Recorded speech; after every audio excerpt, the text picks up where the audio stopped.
tá dizendo que jogo merda da porra, tá ligado?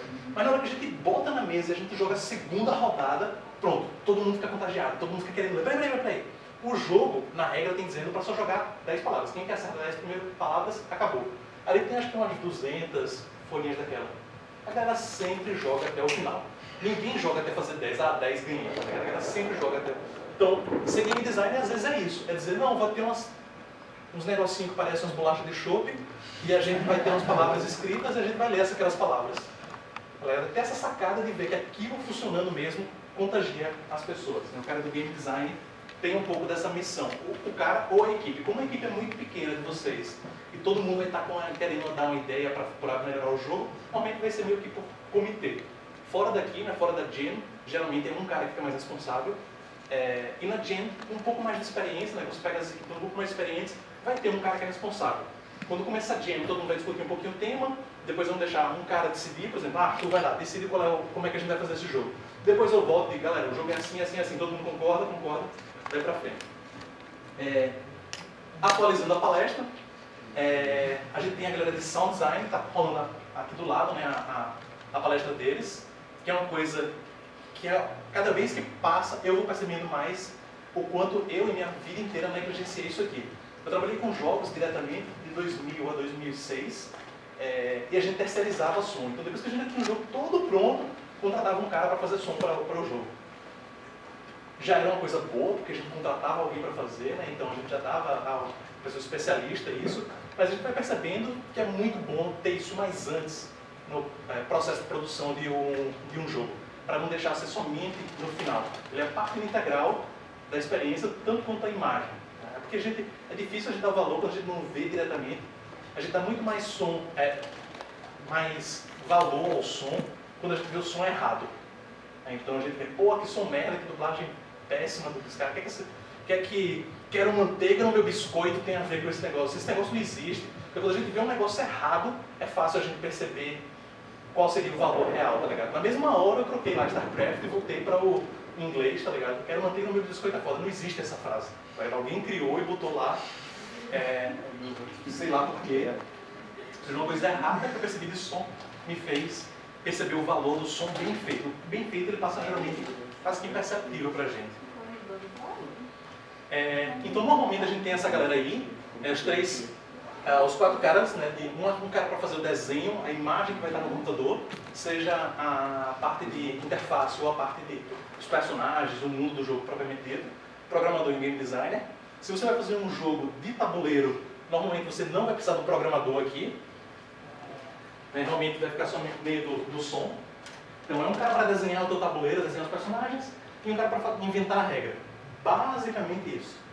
É interessante, nesse caso, no jogo de tabuleiro, tem um cara que seja bom de escrever, para depois escrever a regra. Teu programador vai se transformar nesse cara que é um cara bom de escrever. Mas é mais ou menos isso. Tem outras pessoas que normalmente participam também, nas equipes um pouco maiores. Um cara para fazer teste, um cara para finanças, um cara de jurídico, mas ele não vai entrar em tantos detalhes. Para o game design,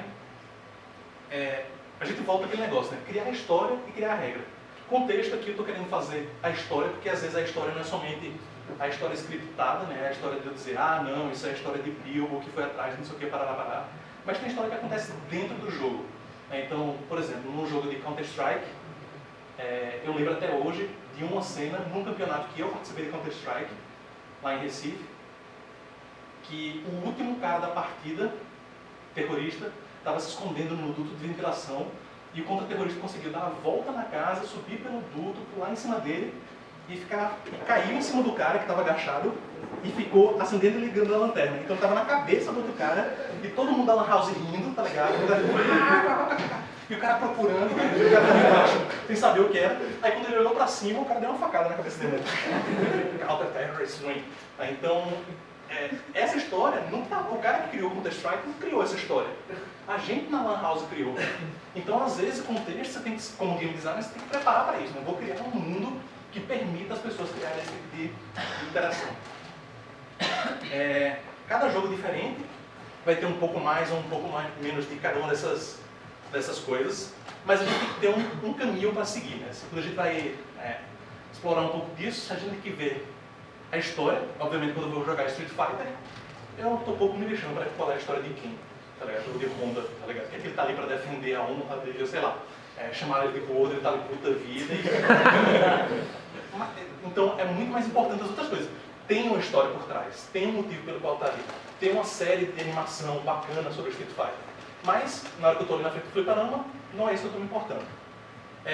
Para os outros, obviamente, se eu for pegar um jogo de damas, é somente a regra. Provavelmente tem uma história por trás, de como foi construído historicamente, mas na hora que você está jogando, é somente a regra que influencia. Claro, entra também aquele negócio, né? Tem um movimento único que o cara fez numa partida não sei das quantas que causou uma comoção diferente, mas em princípio é muito mais simples. Por exemplo, se eu for fazer um World of Warcraft, a quantidade de texto que eu tenho que escrever é monstruosa. Não somente eu tenho que imaginar a história do mundo, o que é que está acontecendo naquele mundo, como eu tenho que saber o texto que eu vou descrever as quests e a fala de cada personagem. São vários níveis diferentes de história que eu tenho que criar para o World of Warcraft. E o game designer vai ter que saber onde atuar seu craft, né? Então, a coisa que a gente fala muito de game design é que ele é um pouco ciência e um pouco arte. Então, tem muita ciência por trás, no sentido de eu saber quais são as metodologias que eu posso usar para chegar rápido a uma solução, para eu saber quais são as ferramentas que eu uso, né? Como eu consigo gerenciar uma equipe para estar todo mundo alinhado, mais ou menos, com o que eu quero fazer. E tem muito de craft, que é quanto mais você faz, mais você vai pegando essas sutilezas, do que é que dá para ignorar, o que dá para fazer mais rápido, o que é que você tem que dar mais atenção. E aí, quando você vai criar um jogo, tem muitos elementos que fazem parte de um jogo. Num jogo físico, num jogo de tabuleiro, num jogo de cartas, é relativamente fácil você identificar os elementos. Então, nesse jogo aqui, no jogo do War, no Brasil, né, War, de elementos a gente tem basicamente os exércitos, os meus e os das outras pessoas. A gente tem as cartinhas de país, tem as cartinhas de objetivo, tabuleiro, os dados, um manual. Se eu quiser forçar, eu digo que também tem a caixa, né, assim para dizer que é um elemento também interessante do jogo, mas não é do jogo experiência, é do jogo objeto, né, físico. Mas se eu pegar, que vai ser o trabalho, aqui deixa eu só para fazer uma previsão. Quem está pretendendo trabalhar com jogo de tabuleiro aqui? Tá, beleza, então eu vou focar mais no digital. Vou ainda falar um pouquinho dos dois, mas aí foco mais no digital. Mas se eu pego The Sims, é difícil você listar os elementos. Então, quais são os elementos que a gente tem aqui nessa tela? Pessoas, móveis, o espaço do jogo.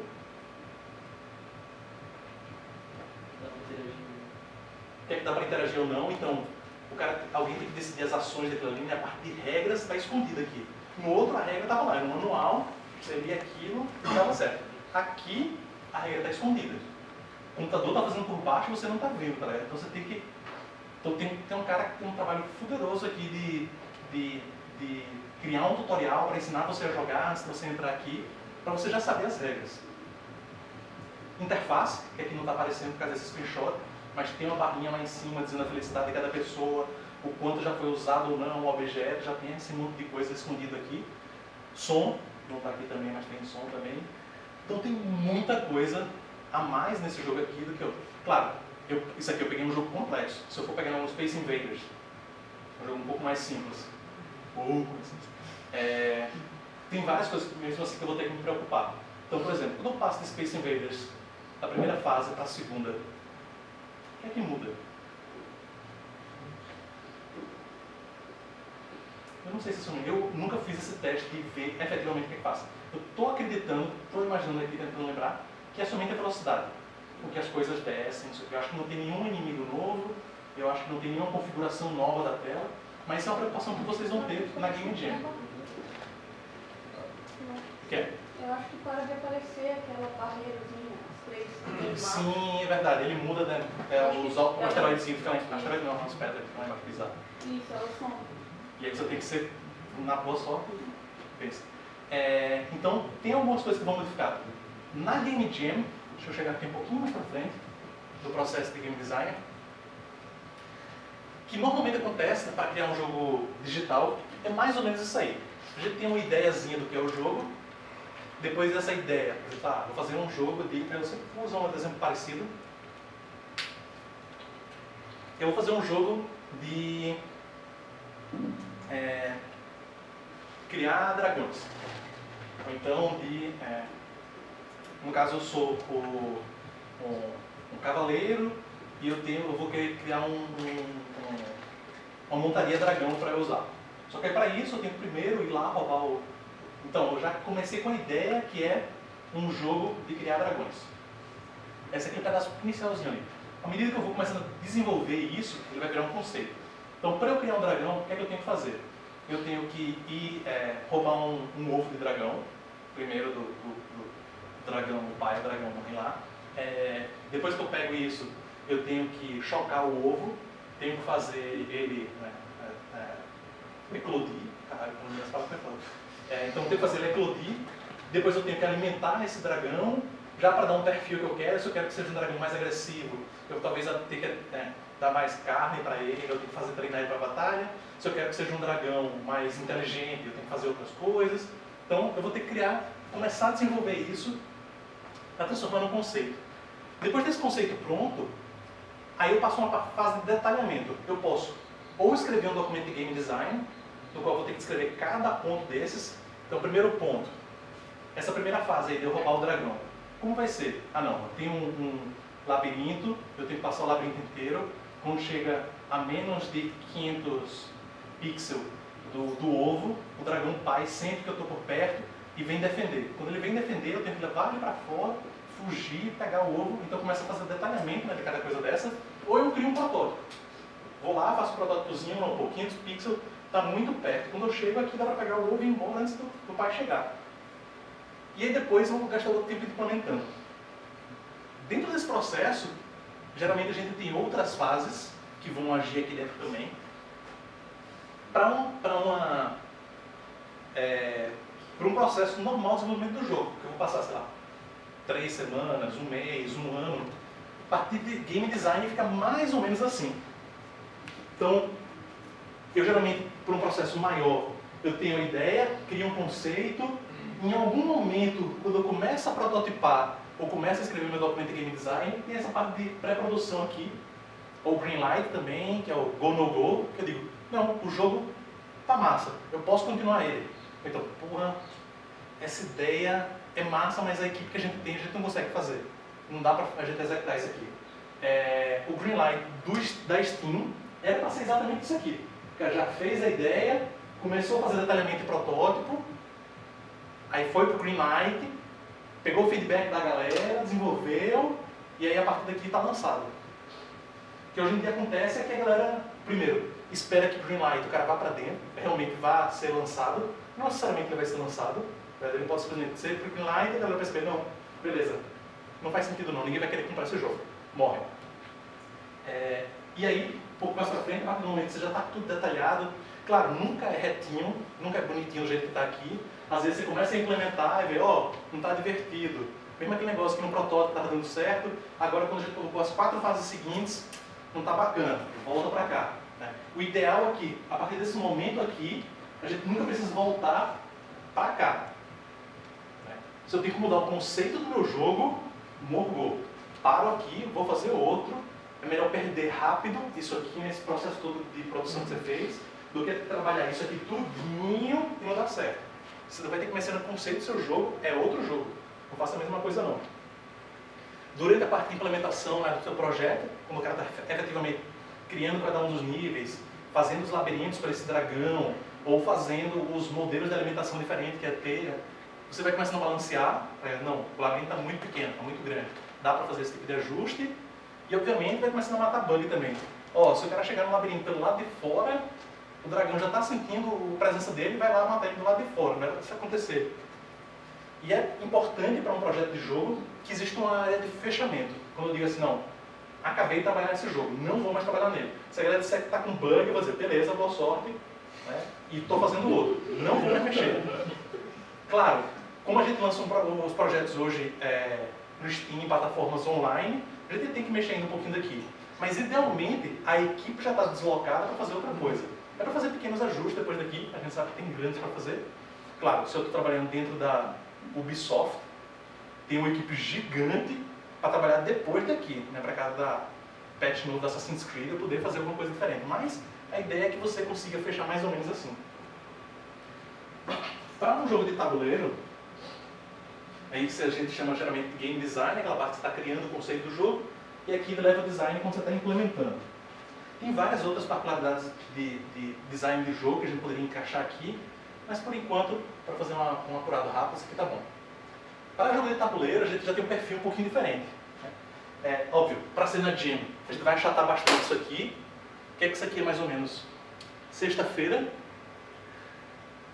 Então, sexta-feira à noite, né? Teve uma ideia, criou os conceitos, conversou com a galera. E aí, galera, é isso mesmo? Sábado de madrugada você já está aqui, né? Ou detalhando mais, escrevendo um documento um pouquinho maior, ou fazendo um protótipo. Quando chega sábado ali de 8 horas da manhã, meio-dia mais ou menos, já seria ideal ter um rabisco pronto. Por exemplo, tem aquele mesmo quadradinho que o André fez aqui, com a mão bizonha lá, cor-de-rosa, mas ele já anda pela tela, tá caindo do chão, tá, não tem problema. Mas a ideia é que ele ande pela tela, bata naqueles negocinhos e faça isso, não é? Então aqui, né, sábado de manhã, você já está com um protótipozinho pronto, de uma coisa rascunhada, mal feita, mas pelo menos todo mundo da equipe já sabe mais ou menos o que, é que vai rolar. Aí você gastaria, obviamente, o sábado implementando, domingo e meio-dia, em princípio, você está aqui no fechamento.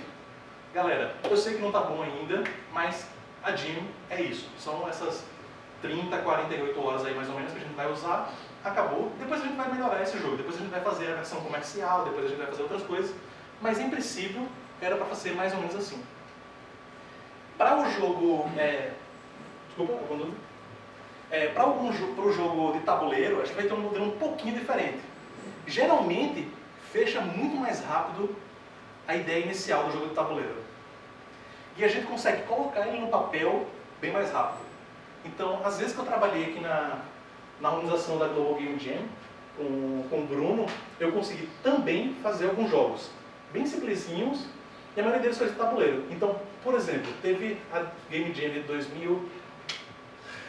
2012, se eu não me engano, que eu estava trabalhando na organização, ajudando o pessoal, não sei o que, parará. Aí quando chegou domingo, quer dizer, sábado de noite, né, do sábado para o domingo, sábado 11 horas da noite, eu disse, beleza, tá tranquilo, todo mundo já está organizado, já está funcionando beleza, tudo aqui. Vou fazer um jogo. Quem é que quer fazer um jogo de tabuleiro? Aí juntei uma galera que queria fazer um jogo de tabuleiro, a gente pegou de sábado de 11 horas da noite até domingo, umas 4 horas da manhã, a gente já tinha o rabisco do jogo pronto. Eu já tinha a regra dizendo quem era que começava, quem é que fazia, o que é que o cara podia fazer. Então a gente consegue fazer rápido. Claro, eu fiz isso aqui.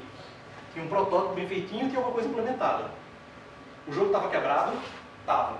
Se o cara só pegasse dinheiro ele ganhava? Ganhava. Ou seja, a parte de balanceamento eu não consegui fazer. Então não tive tempo para fazer. Mas, em princípio, se você pegar desde a sexta-feira para fazer um jogo de tabuleiro, você poderia, sábado de manhã, já estar com a regra toda mais ou menos pronta, sábado inteiro testava, domingo escreve a regra final e já fecha. Dava para fazer esse tipo de coisa. Então, se alguém quisesse trabalhar com o staff, quisesse ajudar as outras pessoas, de repente tem um caminho bacana para cá. Detalhe, óbvio, eu estou falando isso porque desde 2008, mais ou menos, eu estou jogando jogos tabuleiros novos, né, são coisas que a gente não está acostumado aqui no Brasil. Aqui no Brasil a gente tem geralmente uns 10 jogos de tabuleiro, né? War, Imaginação, Banco Imobiliário, quer dizer, 8 versões do Banco Imobiliário diferentes, 17 versões do War diferentes. Então, eu de lá para cá tenho estudado muito jogo de tabuleiro. Também aqui a gente sabe muito já de jogo digital, a gente consegue aplicar isso a muita coisa, ver muita coisa diferente, consegue criar uma coisa nova. Para quem for criar jogo de tabuleiro, seria interessante que o cara tivesse o perfil já de ter testado um monte de jogo novo. Se alguém quer conhecer, a gente tem um monte de coisa aqui em Curitiba, é só entrar lá no Facebook, na página da Curitiba Lúdica. Que aí tem toda a referência do mundo. Ah, hoje é quarta-feira, eu quero jogar jogo de tabuleiro. Tem a Mantícore aqui atrás, que você pode ir lá e jogar jogo de tabuleiro na quarta-feira. Pode alugar agora. Oi? Você pode alugar agora também. Isso. Para quem já conhece os jogos, ou quem está empolgadão para fazer, tem uma Fora da Caixa, que é o nome da empresa que eles alugam um jogo de tabuleiro. Vai lá e deixa você com o jogo de tabuleiro. Ah, mas terça-feira eu não queria pagar nada e queria jogar. Então, segunda-feira tem na Vila Cel. Ah, na quinta-feira eu queria jogar. Tem aqui na PUC. Então tem como jogar. Se alguém quiser conhecer jogo de tabuleiro, entre no Facebook, na página da Curitiba Lúdica, tem um monte de informação. Só por sinal, mudou para domingo, dia do jogo de tabuleiro. Beleza. Aí uma coisinha extra que eu achei bem bacana recentemente, foi até uma coincidência muito agradável, é que a Extra Credits, quem não conhece ainda esse canal e se interessa por jogos, tem que conhecer e tem que ver tudo. São 100 e poucos vídeos de 5 minutos, você tem que ver todos. Eles são muito bons. E eles lançaram agora, esse final de semana, um vídeo falando sobre como fazer jogos. Eu acho que foi até bem... teve alguma coisa relacionada a Game Jam, que a galera pergunta, tá, beleza, eu quero fazer um jogo, não fiz ainda um, como é que eu faço? Quais são as dicas principais? Então, tá aqui de 2 dicas que eles dão, né, no vídeo, que eu acho bem interessante. Uma delas é saber o escopo do seu jogo. Na Game Jam, a gente não vai fazer God of War ainda. Dá pra fazer uma brincadeira com God of War, né? Um bonequinho de palito que tem uma espada corrente, não sei o que, dá pra fazer uma coisa dessa. E é somente 2 fases e ele tem que matar todo mundo na fase. Dá pra fazer. O cara quando olha, o cara vai sacar aquele bonequinho de palito com um raio vermelho na cabeça, é o Kratos, tá ligado? Então dá pra fazer uma brincadeira desse tipo, mas não dá pra fazer a produção. Um God of War da vida, ele é produzido por 500 pessoas ao longo de 5 anos. Se você multiplicar, né, o valor 500 por 5 anos para você fazer sozinho, ia dar algumas vidas, tá ligado? Então, não pense, não estresse com isso. E a segunda coisa que ele comenta, que eu queria deixar bem claro, é isso aqui. Saiba as suas limitações. Saiba em que é que você é bom. Ah, eu cheguei agora, eu estou sozinho, eu sou um programador massa. Você vai fazer um jogo de quadradinho, não estresse para fazer um jogo bonito. Tem muito jogo de quadradinho muito bom. Por exemplo, Thomas Was Alone. É um jogo de plataforma que o personagem principal é um retângulo. E é um retângulo massa, velho. Assim, a descrição do jogo, o que é que o cara faz? O cara pega um retângulo, o retângulo tem um bouncezinho, um pouquinho de nada, né? Pra você perceber que ele tá andando quando ele pula, não sei o quê. Tem outros retângulos diferentes, você começa a perceber a personalidade deles. Tem uma voz de um narrador que explica o que é que está acontecendo e a voz do cara é bem impactante, então você, emocionalmente você se liga, mas é somente um retângulo, velho, tá ligado? A gente tem que usar isso. É o meu caso, por exemplo, eu fiz faculdade de design gráfico e eu não sei desenhar nada. O meu bonequinho de palito, o cara tem que ver assim... Ah, bonequinho de palito, né? Eu fiz, então, mas eu sei desenhar quadrados muito bacanas. Então tudo que eu faço é baseado em formas geométricas. Gosto de trabalhar com forma geométrica. Então, a parte de interface eu consigo resolver mais ou menos, mas desenho de personagem eu não consigo. Agora, será que eu consigo usar um quadrado? Um quadrado azul, como estava ali, né? Um retângulo azul, mas com um quadradinho preto, para eu saber que é o olho dele, para que lado ele está virado? Pronto, resolveu. Beleza? Essa é a sua restrição, use isso. Se você quer aprender uma coisa diferente, não. Eu sou um ótimo programador, não sei desenhar nada, mas eu quero aprender a desenhar. Não é na Jam que você vai fazer isso. Beleza? É depois. Na Jam tentem vir com as coisas que vocês são muito bons. Dá para aprender? Dá. Mas não faça com que a função principal da Jam seja aprender. Venha para executar bem uma ação. Porra, eu só sei fazer dublagem, Arthur. Eu queria vir para cá para fazer programação. Eu sei um pouquinho de programação. Venha para dublar. Venha para fazer a dublagem. E aí quando alguém disser, puta merda, não vai dar para acabar. Você vê, posso tentar fazer a programação dessa fase? Enquanto você está fazendo a programação disso aqui, lá, eu faço somente desse personagem. Aí você ajuda, aprende, mas venha com uma coisa que você seja muito bom, né? Venha com foco para você ajudar. Às vezes você acaba trabalhando mais em equipe, né? Por fazer esse tipo de coisa. Esse ano, uma das coisas que eu quero tentar fazer, é tentar ajudar a gente a fazer vídeo. Então, lá naquela fase de fechamento, em algum pedaço aqui eu já vou estar com os assets mais ou menos prontos do jogo, eu já sei o que é, eu já sei mais ou menos quais são as telas principais. Se eu tiver, sei lá, 4 telas principais e uma descrição do que é um jogo, em 1 hora eu consigo fazer um vídeo de 1 minuto bacaninha explicando qual é o jogo.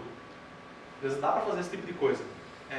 Isso é muito importante para o jogo lançado. Daqui a pouco eu mostro um jogo, o vídeo de um jogo que a gente fez na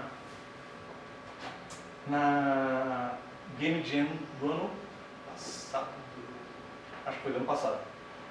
Só um detalhe. Essas dicas aqui essas 2 dicas, né? Primeiro, saiba que você não vai fazer um jogo gigante. Não se estresse com isso. Tem muita coisa muito bacana para aproveitar em jogos pequenos. E outra é essa de saber suas limitações e usar isso a seu favor. Então, em vez de o cara estressar, por exemplo, porra, Game Maker, queria aprender a usar Game Maker agora. Nunca programei para Game Maker, não uso na Jam agora. Pô, mas eu também não sei programar para nada, mas eu jogo de tabuleiro. Só precisa escrever a regra como é, cortar o papel, tá ligado? Tá feito, não precisa grandes outras coisas. Daqui, antes de eu ir para frente, tem mais 2 detalhezinhos aqui. Quem quiser treinar um pouco de criar ideias novas, eu sugiro essas 2 coisas. É pegar lá no Google, colocar Random Game Idea Generator. Entra no Google e coloca isso aqui, beleza? Tem programas específicos, deixa eu mostrar eles aqui. Programas não, mas sites específicos para gerar ideias loucas de jogos.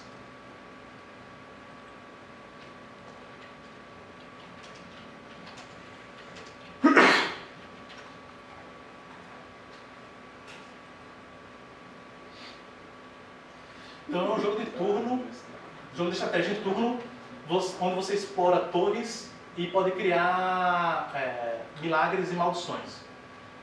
Essa é a ideia do seu jogo, beleza? Como é que você poderia dizer, lembra naquele projeto lá? Isso é a ideia. Como é que eu transformaria isso num conceito de um jogo? Beleza? Aí vocês vão ter que começar a pensar um pouquinho de como fazer isso. Uma sugestão, né, para quem está começando agora, durante o evento, efetivamente, o que acontece? Na hora de liberar o tema, normalmente você vai ter uma ideia, por exemplo, o som de um coração batendo. Foi o tema do ano retrasado. Acho que era isso, do retrasado. O nome não era isso, era simplesmente um wave de um som fazendo tum-tum, tum-tum, tum-tum, tum-tum, tum-tum. E aí você interpretava isso do jeito que você queria. Então, tá, beleza, som de coração batendo. O que é que isso pode remeter? Então, geralmente, assim que a gente recebe, a gente já tem um tema que a gente escolhe e a gente quer fazer daquele tema. Dê um tempo, bora ter umas 3, 10, 20 ideias diferentes, que é barato criar ideia, né? Criar isso aqui é barato, mas dessas 20 ideias, ok, qual é que a equipe da gente consegue desenvolver melhor? Pô, tem esse aqui, mas esse aqui precisaria ser 3D, não tem ninguém 3D na nossa equipe, e dessa. Tem esse aqui, mas esse aqui é muito abstrato, não sei o que, para não, tem coisa mais... Então, eu, por exemplo, parti do preço... Primeira coisa que, quando eu recebi o tema eu fiz, foi criar um mapa mental, daqui a pouco eu volto para isso. Mas aí, depois que eu tinha um mapa mental, já tinha alguns caminhos que eu achava interessante. E dá para você pegar isso aqui e usar como exercício, daqui para a próxima terça, transformar cada textozinho desse, obviamente, cada vez que você entra nesse site de novo, ele vai dar uma ideia diferente. E tenta escrever em 1 ou 2 parágrafos. Então, tenta fazer uns 2 parágrafos descrevendo como seria esse jogo. Isso aí é somente o headline. A ideia inicial. Como é que você faria um jogo disso aqui?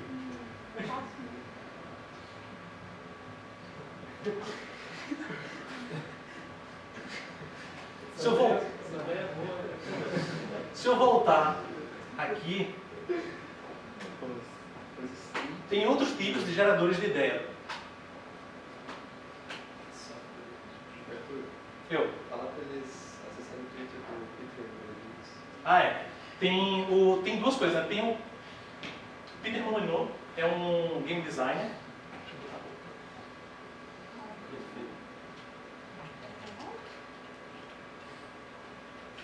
Acho que não é assim não, mas...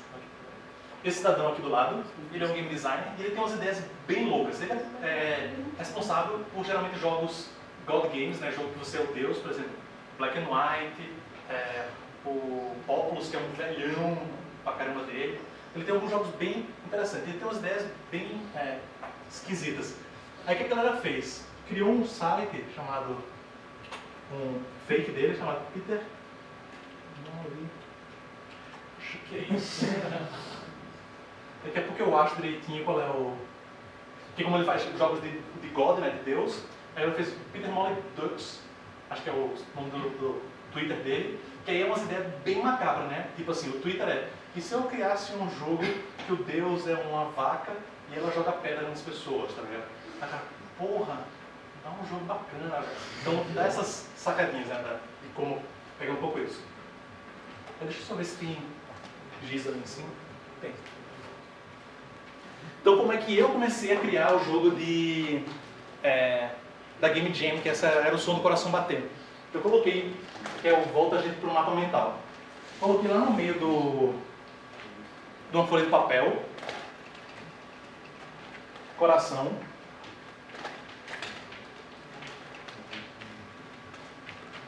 e comecei a pensar, o que coração me lembra? Ah, beleza. Amor. O que coração me lembra? Batida. O som. Aqui, particularmente, eu estou falando de som. O que coração me lembra?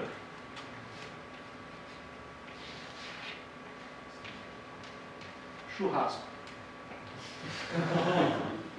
Então, o que eu comecei a fazer? Fazer uma série de esse mapa, né? Para eu conseguir pensar tudo que eu posso pensar a respeito do coração. Nesse ano, como eu estava trabalhando também na organização, eu fiz sozinho. Fiz o meu papelzinho lá, comecei a arriscar, ver quais são as ideias e fiz o meu jogo sozinho. Mas isso aqui é muito bom quando você está trabalhando em grupo, porque... Opa, desculpem, vou dizer que já está mais ou menos na hora. Já passou da hora, só para eu começar a finalizar. Quando você está trabalhando em grupo, tem um cara que o cachorro dele, o nome é coração. Beleza? Então ele vai colocar aqui embaixo, cachorro.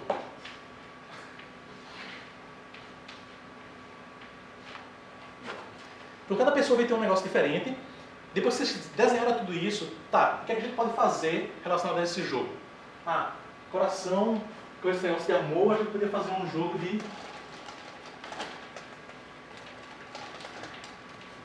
Cupido, que acabou sendo para onde eu fui, né? Eu desenhei um monte de coisa aqui e o jogo que eu criei era um joguinho para ser jogado num aparelho chamado Cifteo. São 4 cubinhos. Não, são 3 cubinhos. Eram 3 telinhas. A tela é bem pequenininha. Então, numa tela, eu tinha como se fosse uma visão do mundo, na qual aparecia um monte de pontinho correndo para um lado e para o outro. Em outra tela, eu tinha como se fosse o zoom de uma dessas telas. Desse coisa. Então, tinha um quadradinho bem pequenininho aqui numa das telinhas, que eu ficava movendo isso aqui, e ele ali movendo para um lado e para o outro, aquele quadradinho que está na tela pequenininha.